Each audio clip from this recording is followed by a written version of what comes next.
It was a quiet afternoon in a house that felt both grand and strangely empty. The rooms were large, with tall ceilings that seemed to echo with the sounds of the past. This was the kind of home that looked like it belonged to someone famous, someone who had everything they could ever want, except maybe a bit of peace. The man who owned the house was a renowned musician, famous for his incredible talent and sharp mind. People knew him for his compositions, which were often complex and emotionally deep.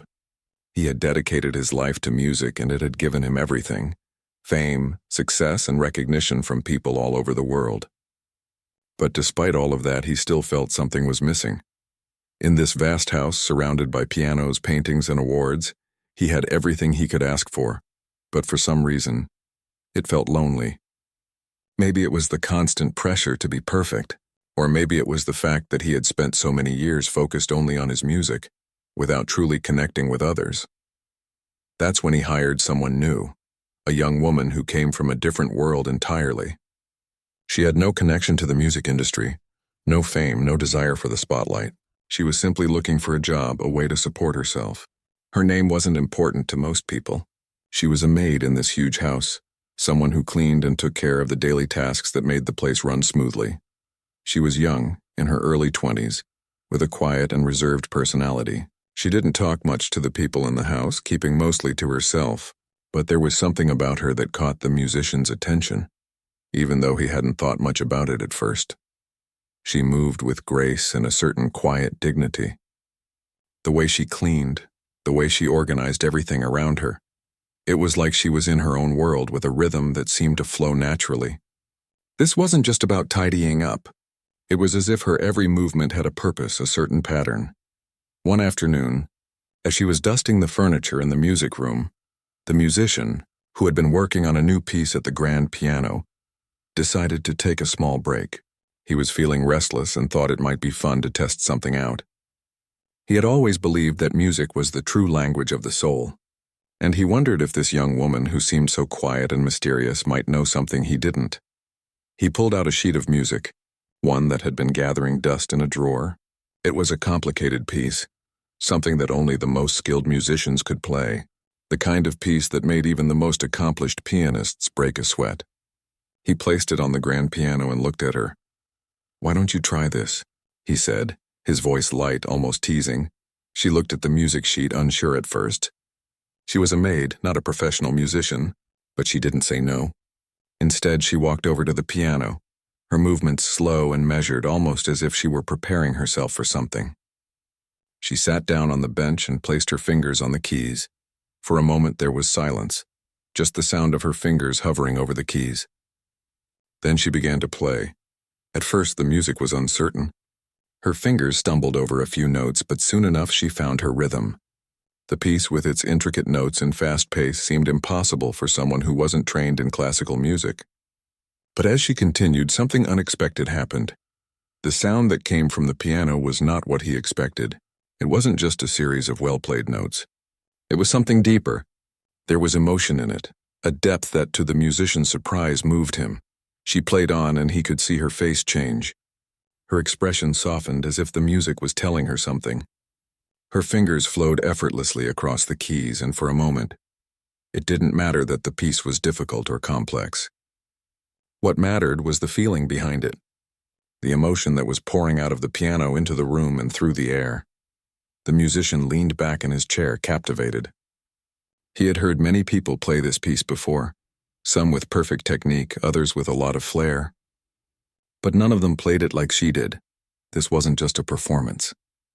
It was a conversation, a dialogue between the pianist and the music itself. She wasn't just playing notes.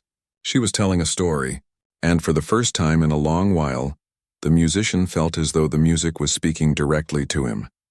He couldn't explain it. He had been so focused on the technical aspects of music for years, timing, precision, arrangement, but now in this moment he was hearing something else entirely, something raw and real. When she finished, there was a long silence. The music hung in the air like a cloud that refused to disperse. He sat there staring at her, almost as if seeing her for the first time. You play beautifully," he said, his voice softer than usual. She didn't look at him. Instead, she looked down at her hands, which were resting on the keys. "I'm not a professional," she said quietly. I just play when I can." For myself, her words surprised him. She wasn't someone who seemed to care much about accolades or praise. She played simply because it was a part of her, something that had always been there quietly in the background of her life. "I can tell," he said. "You're not just playing the notes. You're telling a story." She didn't reply at first. There was a long pause, and then she simply nodded. For the musician, something had shifted. He had always been the one who created music that told stories. Stories of joy, pain, love, and loss.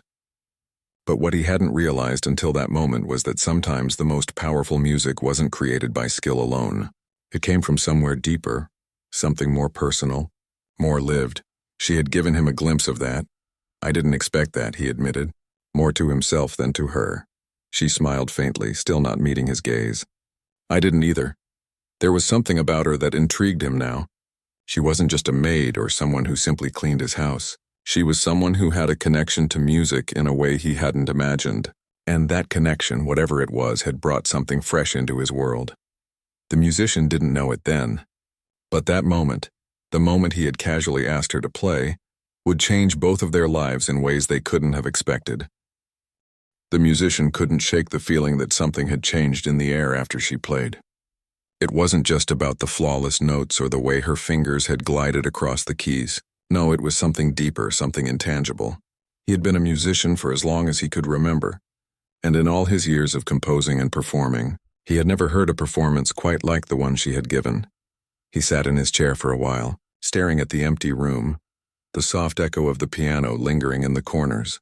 He wasn't sure what he had expected when he asked her to play. Perhaps he had wanted to test her, to see if she was more than just a maid who cleaned his house, or maybe he had simply wanted to pass the time. But in the end, it had been something else, something he hadn't anticipated. As the silence stretched on, he felt a curiosity stirring inside him. Who was she? What was her story? How had she learned to play the piano so beautifully, with so much emotion? She didn't look like someone who had spent years in music schools or practice rooms, yet the way she played told a different story. It was as if the music came from a place much deeper than technique. It came from a place only a few could understand, someone who had lived and felt deeply. Eventually, she stood up from the piano and started to leave the room, her soft footsteps almost imperceptible on the floor. "Wait," he called out, his voice quieter now. She paused, looking at him over her shoulder, but she didn't speak. You play differently," he said, trying to find the right words. "I don't think I've ever heard anyone play like that before." She gave a small, almost shy smile, but still didn't say anything. It was as if she were trying to hide something, or maybe she just didn't feel the need to explain herself. Her silence only intrigued him more. There was a calmness about her, a quiet strength that he couldn't quite put his finger on. He wanted to know more. He wanted to understand what had made her play that way, what had made her music so powerful, but at the same time he didn't want to invade her privacy. He didn't want to force her to share something she wasn't ready to talk about. Instead, he decided to approach it differently. "Tell me," he began, choosing his words carefully. "Where did you learn to play like that? I mean, you must have had some kind of training." She hesitated, then walked back toward him slowly. "I learned when I was young," she said, her voice soft but steady. "It wasn't formal training, though. My family didn't have money for that. My mother had an old piano and I would play on it whenever I could. She didn't teach me. I just listened to the music inside me." Her words hung in the air, and the musician could feel the weight of them. It was clear that music had always been a part of her, even if it hadn't been taught in the traditional way. The way she spoke about it, like it was something she had discovered within herself, was different from how he had ever thought about music. To him, it had always been something he had worked at, honed and perfected over years of practice and dedication. But to her it seemed more instinctive, as though she had a natural connection to it. "I don't play for anyone else," she continued. "I play for myself, to feel something, to express what's inside. It's how I understand the world." Her honesty took him by surprise. Most people who played music, especially in his circles, often talked about it as a craft, a skill to be refined or a way to entertain others. But she wasn't interested in any of that. She played because it was a way for her to connect with herself and the world around her. It was almost as if the music was a part of her, like breathing, something she didn't have to think about. The musician found himself drawn to her words.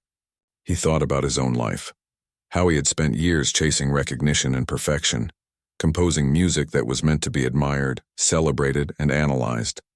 And yet here she was, with her simple, raw approach to music, and it felt like it had more meaning than anything he had written. "What do you feel when you play?" he asked, genuinely curious. "What's going on inside you?" She looked at him for a moment, almost as if she was weighing whether to answer. Then, with a deep breath, she said, "Sometimes when I play, it feels like I'm letting go of everything. The worries, the pain, the things I don't know how to say. It's like the music fills the empty spaces inside me. And then when I'm done, it's like I've left something behind. It's freeing." Her words lingered in the air like a melody. The musician had never thought of music that way. To him, music had always been a way to communicate with others, to express his own emotions and thoughts in a form that could be understood and appreciated. But for her, music seemed to be a way to communicate with herself. It was a way to process the world around her, to make sense of things she couldn't put into words. He was fascinated, more than he had ever been in a long time. He had lived his whole life thinking he understood music, what it was, what it meant. But now, as he listened to her, he realized that there was so much more to it than he had ever known. Her music wasn't about perfect technique or about impressing an audience. It was about truth. It was about connection. It was about feeling. For the first time in years, the musician felt a sense of something he had been missing, a deeper understanding of what music could be. "So," he said after a moment of thought, "what about this piece?" He reached over and picked up the sheet of music that he had set out earlier, the one that had been so difficult for him. "What do you think of it?" She looked at the music for a moment, her eyes scanning the notes. "It's beautiful," she said simply, "but it feels heavy, like there's too much in it." "Too many things happening at once," he raised an eyebrow. "Too much?" "Yes," she said, nodding slowly. "It's like it's trying to say everything at once. But sometimes the most powerful music is the simplest. The notes don't have to be complicated. They just have to be real." Her honesty took him by surprise again. He had spent hours, days even, perfecting that piece. Every note, every chord had been carefully thought out, planned and composed with the intention of creating something complex and beautiful. But she wasn't interested in complexity for its own sake. She was interested in the feeling it conveyed. The musician set the sheet music down, staring at it for a moment, then looked back at her. She didn't say much, but her words had spoken volumes. "I think you're right," he said quietly. "Maybe I've been focusing too much on the wrong things." She gave a small, knowing smile. "Sometimes less is more." As the conversation continued, the musician found himself seeing everything in a new light. He had always believed that music had to be perfect, that every note had to be in the right place, that every performance had to be flawless. But now he was beginning to realize that the music that moved people, the music that truly spoke to the heart, wasn't necessarily the most complex. It was the one that came from a place of truth, a place of feeling. And in that moment, he knew that her music had taught him something he had forgotten long ago, that the most beautiful sounds didn't always come from technique or training. Sometimes they came from simply being real. The next few days were different. Something had shifted between the musician and the maid. There was a new kind of awareness, an unspoken understanding that hung between them. It wasn't just about the music anymore. It was about something deeper, something neither of them could fully explain. The musician found himself thinking about her constantly. When he sat at the piano, his mind would wander to the way her fingers moved so effortlessly over the keys. He thought about the emotion she poured into her playing, the way she let the music express things she didn't have to say with words. It was something he had always wanted to capture in his own music, but had never quite succeeded at. She had done it without even trying. One afternoon, while he was working on a new piece in the music room, he noticed her walking past the open door. She paused when she saw him at the piano, and for a moment their eyes met. It was one of those quiet, almost unnoticeable moments that felt bigger than it was, the kind of look that held 1,000 words without a single one being spoken. He put down his pen and pushed back his chair, deciding it was time to talk. "Come in," he called gently. She hesitated for a moment, but then walked into the room, her footsteps soft on the wooden floor. She didn't say anything right away, but he could tell she was curious. Her eyes briefly flickered to the sheet music on the piano, and then back to him. Would you like to try this one? He asked, gesturing to the piece he had been working on. It's not finished yet, but maybe you could help me figure it out. She looked at the music but didn't immediately respond. Instead, she simply nodded and sat down at the piano. There was something almost sacred in the way she approached the instrument, as if she was entering a quiet space where only the music mattered. She began to play. At first, it was tentative, like she was testing the waters, but soon enough the music began to flow from her. The notes were clear and pure, but what stood out most was the way she played, so effortlessly, like the piano was an extension of herself. The musician watched, fascinated, as she played not just the notes but the emotion behind them. She brought something to the music that he had never imagined. As she finished, she turned to him a little nervous, as if waiting for his judgment. "You play like the music is alive," he said, his voice almost in awe. "It's as if it has its own heart, its own soul. It's different from anything I've heard." She smiled slightly, but there was a sadness in her eyes, something she didn't say aloud. For a moment, there was a long silence between them. He could feel that there was more to her than just what she showed on the surface. She had this quiet depth, this strength, that he couldn't quite understand, but it drew him in. "I've never really thought about it like that," she said quietly. "I just play the way I feel." The musician frowned slightly, puzzled. "What do you mean?" She hesitated, clearly unsure of whether to explain further. But then, as if the words had been building up for a long time, she spoke. "When I was younger, I used to play to escape," she said. "It was a way to get away from everything. The noise, the chaos. My family wasn't easy. We didn't have a lot of money, and my mother worked all the time. So the piano was my way of finding some peace, even if it was just for a little while. It was the only thing that made sense when everything else felt broken." Her words hit him harder than he expected. The way she described music, not as something to be mastered, but as a refuge, was something he had never fully understood. To him, music had always been about expression, about taking emotions and shaping them into something that others could experience. But for her, it was more about survival. Music was her escape from a world that didn't make sense, her way of coping with things she didn't know how to handle.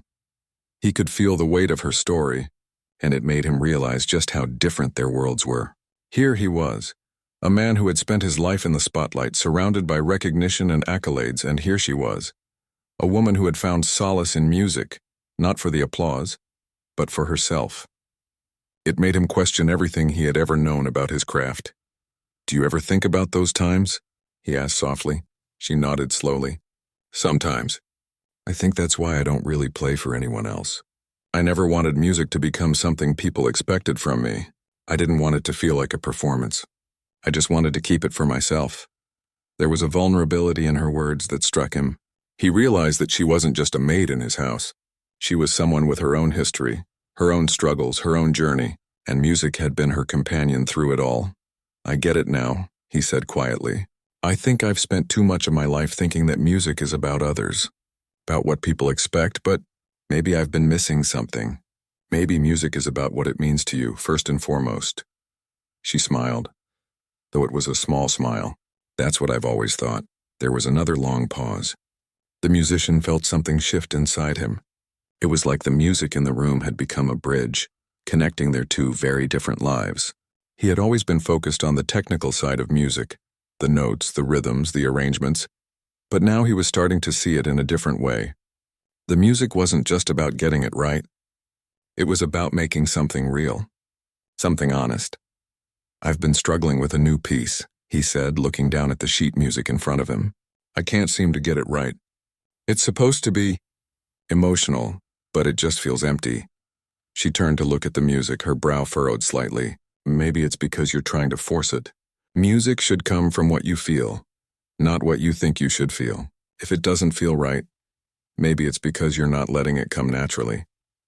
Her words were simple, but they struck a chord deep within him. He had spent so long trying to perfect every note, trying to create something that others would admire, that he had forgotten the most important part, the feeling behind the music. He had forgotten why he had started playing in the first place. "I think you're right," he said slowly. "I've been trying to make it perfect, but perfection isn't the point, is it?" She shook her head.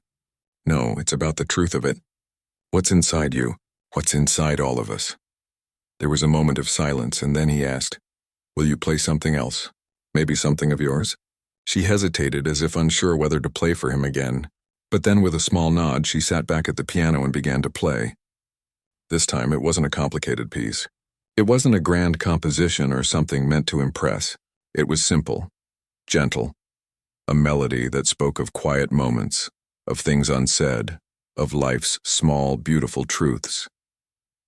As the music filled the room, the musician closed his eyes and listened. For the first time in years, he wasn't focused on the notes or the technique or what others might think. He was just listening, and in that moment he realized that her music, so simple yet so full of emotion, was exactly what he had been missing in his own work. When she finished, he sat still for a long time. He wasn't sure what to say. Words didn't seem to matter. Finally, he simply said, "Thank you. That was exactly what I needed." She smiled again, a quiet, knowing smile. "I'm glad." And for the first time in a long time, the musician felt like he had finally found the missing piece. It wasn't about perfection or fame or accolades. It was about something much deeper, something that could only be found in the truth of the music itself. The following days seemed to stretch into something new. The musician couldn't shake the feeling that his understanding of music, and maybe even life itself, was changing. It wasn't just about composing anymore. It wasn't about performing or impressing others. It was about something far more personal. And every time he sat at the piano now, he thought of her. She had opened his eyes in ways he hadn't expected. Her music wasn't about skill, technique, or perfection. It was about truth. It was about feeling something deeply, and allowing that feeling to come out in the most natural way. The music spoke the things words could not, and it connected them in a way that nothing else had. Despite their growing bond, however, the musician still didn't fully understand her. She was different from anyone he had ever met. Quiet, reserved, and sometimes distant, she carried a presence that felt much older than her years. There was an emotional depth to her that intrigued him. Yet whenever he tried to get too close to understanding her, she would pull away, like a note that kept eluding its perfect pitch. But that was okay. He didn't need to understand her completely. What mattered was that, in a strange way, she was teaching him something he hadn't known he needed to learn. One afternoon, as the sun began to set and the last rays of light filtered through the large windows, he decided to ask her something that had been on his mind. He found her in the kitchen, silently scrubbing dishes. The quiet hum of the house seemed to match the stillness of the moment. "Would you like to play again?" he asked, standing at the doorway. There was no pressure in his voice, just a simple invitation. She paused, wiping her hands on a towel before turning to face him. There was a brief flicker of hesitation in her eyes, but it was gone as quickly as it had appeared. "What would you like me to play?" she asked, her voice soft but steady. "I don't know," he said thoughtfully. "I don't want to ask you to play something specific. I just want to hear whatever comes to you." There was a moment of silence, and then she nodded. Without a word, she walked past him toward the music room. The musician followed her, his mind racing with questions. But for the first time, he didn't feel the need to ask them. He simply wanted to be in the moment, to hear the music that had so profoundly affected him before. As she sat at the piano, she glanced at the keys, taking a deep breath. It was as though she were preparing herself, both mentally and emotionally. Then she began. The sound was soft at first, a quiet introduction. The notes came slowly, almost like a whisper, and the musician closed his eyes, letting the music wash over him. The melody was simple, almost childlike in its innocence. But as she played, something shifted. The music grew, expanding, deepening until it was no longer simple. It became rich with emotion, with layers of meaning he couldn't quite put into words. There were moments of joy, fleeting and light, followed by stretches of sadness, as though she was telling a story with her hands, but leaving some parts unsaid. He found himself caught in it, unable to break away from the emotions that filled the room. The music seemed to tell a story of longing, of loss, of hope, and of strength. It was as if she were playing her own life, laying it bare in front of him without a single word spoken. It wasn't perfect. There were moments where the rhythm faltered, where her fingers slipped on the keys, but the imperfections didn't matter. In fact, they made it all the more beautiful.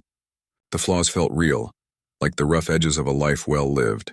There was something raw and authentic about it that touched him deeply. When the music finally came to a gentle stop, he opened his eyes. She hadn't looked at him once while she played. her face still as composed as ever, but there was something different in her expression now. It was as though, through the music, she had shared a piece of herself with him. "That was incredible," he said quietly, almost in disbelief. "I don't even know how to describe it. It was so personal." She didn't say anything right away, but after a long pause, she spoke softly. "That's the way I play. I don't know any other way." Her words hung in the air, and he sat there for a moment, processing what she had said. He could tell that she wasn't just talking about playing the piano. She was talking about life, about living authentically. "You play the way you live," he said, his voice slow as though he were thinking out loud. "You don't hide anything. You just let it all out. Good or bad, right or wrong," she nodded. "It's all I know. I've had to live that way for a long time. It's not always easy, but it's the only way I can make sense of things." There was a kind of quiet strength in her that he hadn't fully appreciated before. He realized that the way she approached music was the same way she approached life. She didn't pretend. She didn't try to be something she wasn't, she just was. And that honesty, that purity, was something the musician had been searching for in his own work without even realizing it. He leaned forward slightly, studying her. "You've taught me something. I've spent so much time trying to perfect my music, trying to make it flawless. But what you've shown me is that it's not about perfection. It's about truth. It's about being real." She glanced at him then, her eyes meeting his for the first time in a long while.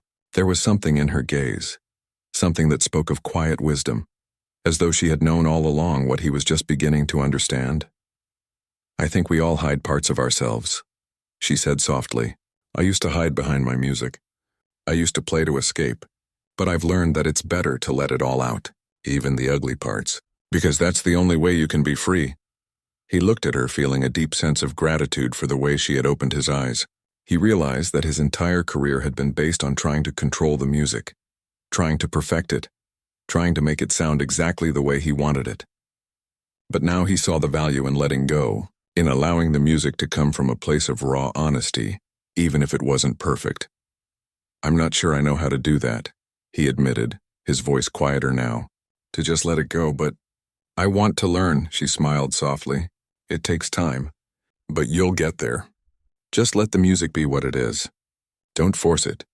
For the first time in a long time, the musician felt a sense of peace.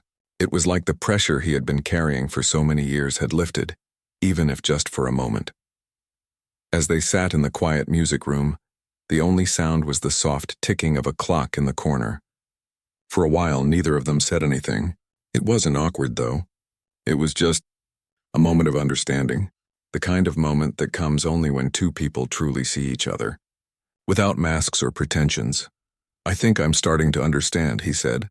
After a long silence, she nodded, looking at him with quiet eyes. "It's not about understanding everything. It's about being open, letting the music and life be what they are, even when it doesn't make sense." And in that moment, the musician realized that somehow she had given him a gift that went far beyond music. She had shown him how to live more honestly, to stop chasing perfection and simply embrace the truth of the moment. The days that followed were filled with a quiet sense of change. It wasn't anything dramatic or obvious, but the musician could feel it. He felt different, more grounded, more present. For the first time in a long time, he wasn't focused on the expectations of others or the pressures of his career. Instead, he found himself simply enjoying the music, enjoying the process of creating something real. It was a strange feeling, one he wasn't used to. But he didn't mind. He was starting to understand that music wasn't about impressing people, about fitting into some mold of perfection. It was about connecting with what was real, what was true, and that truth was something he had only just begun to see. Over the next few weeks, he spent more time in the music room than he ever had before. The piano had become a place of refuge for him, a place where he could let go of the pressures of the outside world and just be. He would play for hours, sometimes without any real plan, simply following the flow of the music wherever it led him. And the more he did this, the more he found that the music took on a life of its own. It was no longer about achieving a perfect sound, but about allowing the music to speak, about letting it tell its own story. She would often walk by the music room while he was playing, her footsteps light and quiet. Sometimes she would pause and listen for a moment, but she never interrupted. He had come to appreciate these small moments, these quiet exchanges. They didn't need words. It was enough to know that she was there, that they were both sharing something through the music, even if neither of them said anything. One afternoon, after he had finished playing a particularly difficult piece, he found her sitting on the couch in the living room reading. He hadn't seen her there before, and the sight of her in the soft, golden light of the afternoon made him pause for a moment. There was something about the way she held herself, something calm and centered. She didn't seem rushed or distracted as most people did. She seemed content. He stood there for a moment, watching her before he spoke. "I've been thinking," he said slowly, his voice almost unsure, "about how you approach music. And life, really." She glanced up from her book, her eyes meeting his for a moment. She didn't say anything, but her expression was open, as if inviting him to continue. "Before, I thought it was all about the perfect sound, about creating something that people would admire. But now I'm not so sure. It feels like I've been missing something, like I've been too focused on the wrong things." He paused, trying to find the right words. "It's like you've shown me that music and even life isn't about perfection. It's about something else, something real." She didn't smile or laugh at him. Instead, she simply nodded, as though she understood exactly what he was saying. "It's easy to forget sometimes," she said quietly, "to get caught up in trying to be perfect. But life isn't perfect, and neither is music. It's messy and sometimes it's painful, but that's what makes it real." He took a deep breath, letting her words settle into his mind. For a long time, he had been chasing an ideal, a perfect sound, a perfect performance, a perfect life. But now, with everything he had learned, he was starting to realize that it wasn't about chasing perfection. It was about accepting the imperfections, about embracing the things that made life and music beautiful, despite their flaws. "I've been thinking a lot about what you said," he continued, sitting down in the chair across from her, "about how you play the piano, how you let the music come from your heart, not from your head. I think I want to try that. I want to play without worrying about what others think. Just play what I feel." She smiled then, a quiet, knowing smile. "That's the way I've always played. It's the only way I know how." He looked at her, his heart swelling with gratitude. She had shown him something he had never thought about before. She had taught him that it wasn't about creating something perfect. It was about being true to yourself, about letting the music reflect who you are in that moment. Over the next few weeks, he did just that. He began to play without worrying about the technicalities, without worrying about how it would sound to others. He played what he felt, even if the music wasn't perfect, even if it was messy or unfinished. And in doing so, he found something he hadn't expected, a kind of freedom. His music began to change. It wasn't as polished or controlled as it had once been, but it was raw and honest. There was an emotion behind it, something real and deep that hadn't been there before. He started to feel the music in a way that he never had, as though it was an extension of his soul. And for the first time in his life, he didn't care if anyone else understood it. The music was his, and that was enough. One evening, after he had finished playing a new piece, he found her standing at the door, watching him. He hadn't heard her come in, but now that she was there, he didn't feel embarrassed. For the first time, he didn't feel the need to explain his music or make excuses for it. "That was beautiful," she said softly, stepping into the room. Her voice was quiet, but there was a warmth in it that made his heart beat a little faster. He smiled, feeling a warmth spread through him. "It's not perfect," he said, almost laughing at himself. It's a little rough around the edges." She shook her head, her eyes meeting his. "Perfection isn't the point. You've learned that, haven't you?" He nodded slowly, feeling a deep sense of peace. "I think I have." She walked over to the piano and sat down beside him, her fingers brushing lightly over the keys. For a moment, they both sat in silence, the weight of everything they had learned hanging in the air. Then, with a soft smile, she began to play, a simple, delicate melody that seemed to capture everything they had talked about. It was imperfect, yes, but it was also beautiful in its honesty. It spoke of quiet moments, of truth, of all the things that couldn't be said with words. As she played, he closed his eyes and listened, allowing the music to fill the room in his heart. It was a moment of complete connection, a moment when nothing else mattered but the music, and the truth that it carried. When the music stopped, he opened his eyes again, and for a moment, There was nothing else. No words, no explanations, just a quiet understanding between them. "I think we've both learned something important," he said softly, his voice barely above a whisper. She nodded, her smile gentle. "I think so too." And in that moment the musician realized that everything had changed. Not just his music, but his whole life. He had spent so many years trying to control everything, trying to make everything perfect. But now he understood that it was the imperfections that made life and music worth living.